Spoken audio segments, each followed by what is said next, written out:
Sveiki, užėję į mano erdvę. Mano vardas Virgita ir šiandien aš dar truputėlį plačiau pakalbėsiu apie sielos evoliuciją. Kitaip sakant, dar ir sąmonės evoliuciją galim sakyti, bet iš esmės tai labiau, tai yra gal dviejų dalių tokia ta evoliucija vis dėlto. Nes vien tik sąmonė, jeigu evoliucionuoja, tai dar toli gražu ne galutiniam transformacijos taške galbūt žmogus atsiduria. Iš tikrųjų dar noriu pakalbėti ir plačiau, bet ir dar komentarą tokio susilaukiau, kad sielos evoliucija vyko visą, jau ilgą laiką Žemėje jinai vyksta ir čia jokia ne naujiena. Bet iš tiesų, kad buvo žmonių, kurie dalinosi tokiais dalykais kaip tos sielos buvimu, kaip tokiu kaip rūpesčiu, kaip reiktų savim rūpintis, į ką reiktų gyvenime labiau kreipti dėmesį ir koncentruotis ir su kokia ta pagrindinė gyvenimo idėja gyventi, bet iš tiesų tų žmonių buvo, tačiau nebuvo jų tiek daug ir masiškai. Ir tokių, kaip sakyt, pabudusių sielų buvo nedaug. Tai aišku, Kristus buvo tokia siela ypatingai šviesi, Buda buvo ypatingai šviesi siela, tie patys filosofai, Sokratas ar ten stoikų tokia kryptis buvo filosofijos, tai jie irgi mokė gyventi, tarsi būti savo gyvenimo kūrėjais ir siekti pakeisti tik tai, ką gali pakeisti. Ir ten, žodžiu, įdomi jų ta filosofija. Ir dar vienas buvo labai toksai žmogus, neatsimenu dabar, nesvarbu. Tai be abejo, kad žmonių, kurie mąstė apie gyvenimo esmę ir gyvenimo prasmę buvo, tačiau esmė yra ta, kad laikas yra cikliškas ir mes vis tik tai labiau ėjom į antievoliuciją žmogaus, antievoliuciją sielos, nes nors ir būdavo protarpiais kažkokių prošvaisčių ir tų teorijų ir tų žmonių, kurie apie tai kalbėjo, tačiau niekas labai daug apie tai plačiosios masės nesiimdavo tų knygų nei skaityti, nei tų teorijų taikyti.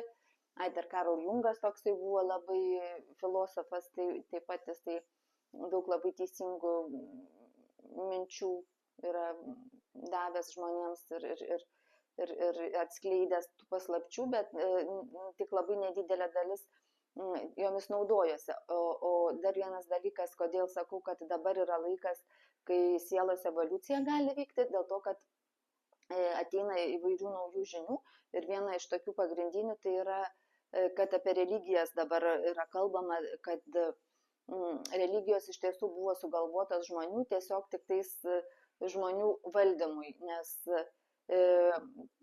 kaip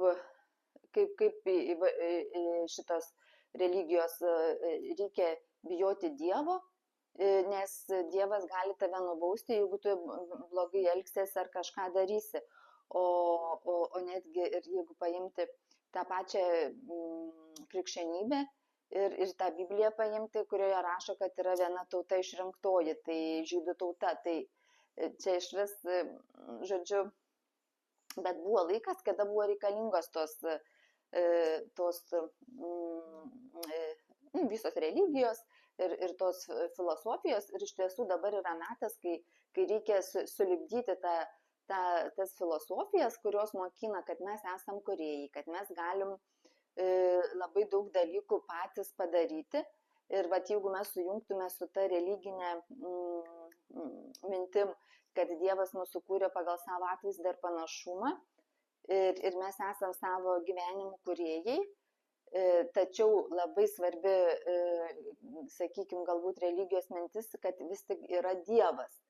Tai ir tas Dievas yra vienas vienintelis, o ne, nežinau, Alachas, ten Kristus, Krišna, dar kažkokių daug dievų, bet, žodžiu, tai yra galbūt tik tais, arba žiūrint iš kokios religijos paėmus, tai yra galbūt kažkokios energijos pavadinimas, arba tiesiog žmogaus, kuris buvo tikrai šviesi siela ir gyveno Žemės planetoje, nes iš tiesų Kristus tikrai nesakė, kad sukurkit mano religiją. Ir ta religija, krikščionybė buvo sukurta, tai tik tai Kristui jau nebevaikščiojant Žemės paviršiumi. Tai dabar yra būtent tas laikas, kai mes turėtume suklijuoti tas filosofinės mintis, kad mes esam kūrėjai ir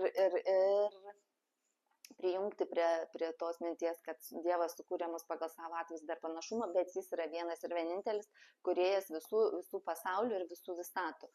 Tai toks dabar ir yra dėl to tas ypatingas laikas, kai aš sakau, kad sielos gali evoliucionuoti, nes vėlgi dar prisideda visi Žemės ir Saulės blyksniai, magnetizmas ir, žodžiu, tie patys moksliniai tyrimai, jeigu jūs pasižiūrėtumėt, kiek daug dabar yra informacijos apie kvantinį lauką. Tai yra, nes kad žmogus yra energija ir aplink jį yra irgi visur energija ir jisai iš to kvantinio lauko gali imti būtent tai, ką jisai nori paimti. Bet čia yra labai svarbus dalykas, būtent kaip ir sakiau, kad sielos evoliucija negali įvykti be sąmonės evoliucijos, gal taip galėtume pasakyti. Nes ir kodėl, pavyzdžiui, yra, nes dar vienas momentas, kad vėlgi yra žmogaus energija ir žmogaus vibracijos. Tai yra energija, tai yra jausmas irgi ir mintis kartu. Ir ta vibracija, vėlgi, jinai gali būti sureguliuota įvairiais kitais būdais, nekeičiant pačios sąmonės, nes toks dalykas kaip meditacija, aš ten jau kažkur irgi rašiau, kad dėl ko, pavyzdžiui, man jogai iš pradžių, jie kėlė tokį, kaip sakyti, dviprasmius jausmus tokius. Joga man buvo keistas dalykas. Jis mane kaip ir traukė visą laiką, bet iš kitos pusės ta jų filosofija kažkur išeiti kalną, atsiskirti nuo pasaulio ir sėdėti tam kalne tam, kad atsiskirti nuo to fizinio kūno, man atrodė kažkokia nesuvokiama teorija ir kam man reikalinga. Bet vėlgi, viskas yra reikalinga, ta prasme, nieko aš neneigiu, tegu, kaip sakyti, kam reikia, tas ir sėdi tam kalne ir medituoja ir atsiskiria. Bet grįžtant prie to, kad prie ko čia aš dabar turėjau pamečiau mintį. Jo, kad ta sąmonė vis tik tai turi keistis, nes sėdit meditacijai, tavo sąmonė nepasikeis. Ta prasme, o tas sąmonės keitimasis, tai dėl ko jisai, kaip sakyti, dabar reikalingas ir naudingas, nes Žemė keičiasi, Žemė būdina žmonės ir iš tiesų žmonės, kurių sielos yra pasiruošusios pasikeisti, pabusti, jos vis tiek ir tą sąmonę pakeis. O iš tiesų mes daugybę metų gyvenam ir dar dabar gyvena daugybė žmonių tokioj sąmonės būsenoj, kai mes tik tai dirbam, vartojam ir kartojam vieną ir tą patį, ten einam darbas, namai, kažkokie užsiėmimai, draugai ir viskas bėgte rutina, nesibaigiančia, kaip yra tas filmas Švilpiko diena, kai eini ir užburktam rate bėgi, bet žmogus kitas ir neklausia, kas čia ne taip ir kodėl čia mes taip gyvenam, ar kažkokių iš vis, žodžiu, be klausimų gyvenam ir tiesiog labiau kaip robotai. Ir tiesą pasakius, aš pati nepanašiai taip pat gyvenau ir čia, aišku, nieko stebėtino, bet visada, aišku, buvo ir šviesesnių žmonių, šviesesnėm sielom ir šviesesniais protais, bet tai tas sąmonės pirmas lygis, kai mes bėgam, o tada antras lygis sąmonės, kai mes pradedam klausti, kad kažkas čia ne taip su tuo pasauliu.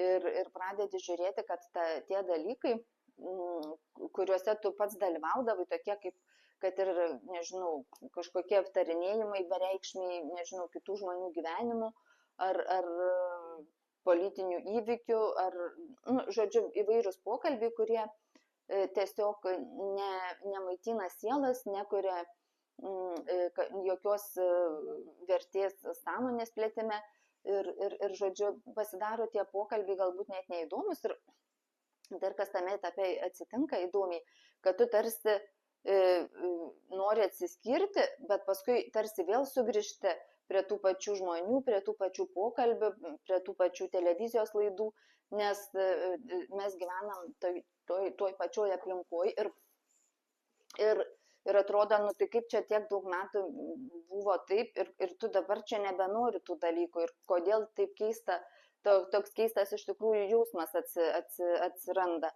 Tu lyg ir nori atsiskirti, bet negali. Bet žodžiu, paskui vis tiek galiausiai tas atsiskyrimas įvyksta ir tada pradedi tuo pačiu dar ieškoti informacijos kažkur, nežinau, tose pačiose religijose, domėtis, nes kaip dabar irgi populiaru į indų tą religiją, daug kas tą Bhagavad Gitą skaito, bet žodžiu, religijos yra jau irgi senas reikalas. Ten yra tik tam tikra dalis tiesų, kuri yra dar apipinta ir žmonių išvedžiojimais ir kaip sakyti, seniau galiojusios matricos ir šitų sistemų valdymui padarytos tos visos knygos. Bet be abejonės išminties yra ir aš pati kartais remiuosi tais jų mintimis ir jos tikrai yra labai gražios. Ir ta pati Bhagavad Gita irgi, man teko su ją truputėlį susidurti, irgi labai, labai gražių teisingų minčių turi. Tai, bet ne apie tai šiandien. Tai vat pradedi ieškoti tų atsakymų ir pradedi ieškoti, kas teisinga dėl manęs. Nes į ilgą laiką šiaip žmonės irgi galbūt tiesiog žiūri kaip kiti. Žiūri kaip kiti ir tarsi nori pritikti ir būti taip kaip visi ir kad neišsiskirti. Ir dėl to ratas, kuris klausia savęs, o kaip vis tik dėl manęs yra teisingai. Tai va, tas etapas tada, kai tu pradedi klausti, kas teisinga dėl manęs. Ir sekantis sąmonės etapas, tu pradedi pastebėti, kaip yra visur manipuliuojama. Tiesiog visur yra ištisa manipuliacija, visos reklamos, netgi dainos, muzika, žodžius, jeigu paklausyti, žodžiu, paskui ta pati televizija, televizijos laidos. Visur yra manipuliuojama ir norima žmonės vienur lyg įbauginti, kitur padaryti galbūt nepilnaverčiais, kad norėtų siekti kažko, ko ten žmogui gal visai širdį nereikia. Žodžiu, įvairių tokių dalykų pradedi pastebėti, kaip visur yra manipuliuojama ir netgi ir kaip tavimi manipuliuoja tavo patys žmonės tavo rate, tie patys draugai, artimieji, giminės irgi visur, žodžiu, manipuliacija. Ir tada kitas ateina etapas, kad tu suvoki, kad visa tai vyksta, bet visa tai nėra blogis. Tu priemi visą tai kaip tai, kas buvo ir dabar renkiesi kitaip gyventi ir imti, kaip sakyti, į vadžias į savo rankas ir supranti, tiesiog pradedi ieškoti. Aišku, pirmą, kaip čia paimti tas vadžias į savo rankas, o tada, kai jas jau paimi, supranti, kad visa galia yra viduj tavyje. Ir vėlgi, čia labai svarbus aspektas atsisukti į mūsų visų visatų kūrėją, kuris tikrai labai padeda, ypatingai sunkiom akimirkom, kai nežinai, kaip čia tas pasaulis vyksta ir kodėl čia taip viskas vyksta ten tose etapuose, į vieną liktai pereini, paskui vėl atkrenti ir vėl pereini kažkur ir vėl atkrenti ir vėl atrodo, noriu jau to gyventi tais naujais kažkaip pasirinkimais, bet čia visur visi liktai aplinkui nesikeičia. Tai vat, tas jau nuostabus etapas ateina, kai tu supranti, kad tu gali pats vienas savo pasikeisti ir to visiškai pakanka. Tai Tai kaip buvo, sakykime, kažkada aš irgi pati daug dalykų kitaip galvojau, kitaip priėmiau, kitaip mačiau ir žmonės irgi dabar tą patį pajaus, nes, kaip jau ir sakiau, laikas cikliškas, ateina pabaiga šitiem visiems blogiem laikam. Iš kitos pusės negali sakyti, kad jie blogi, tiesiog jie buvo tamsus laikai ir dabar ateina šviesus laikai. Tai va, ir dar kai pradedi suprasti, kad viskas turėjo būti taip, kaip yra ir tu jauti begalinį dėkingumą. Tu jauti begalinį dėkingumą už viską, kas su tavimi atsitiko. Tai iš vis yra kosminis dalykas, nes aš iš tikrųjų apie tai seniau tik skaičiau ir klausiau ir galvoju, kaip aš čia būsiu dabar dėkinga už tai, kiek aš skausmo patyriau. Ir vėlgi, bet aš taip pat suvokiau šitą dalyką, kad mes esam, kaip sakyti, savo aplinkos ir visatos, mikrovisatos kūrėjai arba nekūrėjai. Kol aš sėdėjau ir galvojau, kad visi aplinkui turi pasikeisti, kad kažkalti, net ne tai, kad kalti, bet tiesiog aš galvodavau, kad pasikeistų išorė, tai pasikeistų mano gyvenimas, o išorė nesikeitė ir aš gyvenau taip, kaip man siūlė mano aplinka. Tai va, o siūlė nelabai smagiai. Tai aišku, buvo visko, čia neina kalba apie kažkokias tragedijas ir visą kitą, bet žodžiu, nesvarbu, mes visokių išgyvenam laikų, visokių akimirkų žmonės. Tai vat mes gyvenam ir leidžiam, kad mūsų aplinka valdytų, o paskui aš supratau, kad aš esu pati savo gyvenimo kūrėja ir tuomet visa aplinka pasikeitė. Ir tai yra pats nuostabiausias dalykas. Ir tai yra įmanoma dabar Žemės planetoje, kosmosas. Nes dar viena žinia, kuri dabar yra irgi labai svarbi, kad ateina tas laikas, kai mes pirmiausia turim pasirūpinti savimi. Kai mes turim suprasti ir išmokti, kad mes galim patys save mylėti. Bet ne taip ten, kad aš labai save myliu, priperku savo šmutkių, nuvežu vieną kartą per metus atostogų. Ir ten, nežinau, su draugiam daug pabūnu, padalyvauju, būnu labai svarbi, populiari ir mane čia visi labai myli. Ne, meilė yra ne apie tai. Meilė yra visiškai toks dalykas tavo visiškai asmeninis. Kai tu užsidarai nuo viso pasaulio ir tu tiesiog save myli, bet savo kambarį, žodžiu, išmoksti save mylėti, būdamas vienas su savim, o ne kažkur būdamas išoriai, tai be išorinių veiksnių. Ir būtent ta žinia, kuri yra labai svarbi, kad mes turim, kaip sakyti, pirmą pasirūpinti savim, išmokti save mylėti ir tada rūpintis kitais. Nes čia buvo senos sistemos, senos matricos ir klaidinimas toksai, kad tu turi eiti kažkur tai, pirmiausia, padėti kažkam tai, pasiaukoti dėl kažko ir tada jau tau pareis kažkokie tai gėriai ir gerumai, nes tu būsi atidavęs labai daug šitam pasauliu ir jau tada tau sugrįž. O iš tiesų, ką tu gali duoti, būdamas pats tuščias, sulaužytas, nelaimingas, pavargęs, sergantis ir dar belė žino koks.